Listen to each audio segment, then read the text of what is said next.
सलामी हा तिरंग्याला ज्यामुळे तुझी शान आहे हा तिरंगा राहू दे नेहमी उंच जोपर्यंत तुझा जीव आहे आदरणीय व्यासपीठावर वंदनीय गुरुजींवर्ग इथे उपस्थित सर्व देश बांधवांनो सर्वप्रथम सर्वांना स्वातंत्र्य दिनाच्या हार्दिक खूप खूप शुभेच्छा।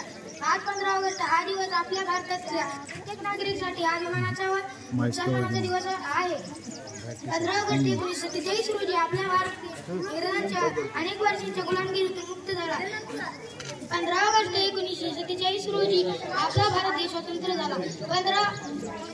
म्हणूनच आपला देश म्हणून हा दिवस 15 ऑगस्ट हा दिवस आपल्या भारतातील इतिहासातील अत्यंत महत्त्वाचा दिवस आहे। आपल्या देशाला स्वातंत्र्य मिळवून देण्यासाठी महात्मा गांधी, पंडित जवाहरलाल, मंगल पांडे अशा अनेक देशवासी देशपुत्रांनी आपल्या भारताची आहुती दिली। या सर्वांना माझे एवढेच बोलून मी माझे जय हिंद जय भारत।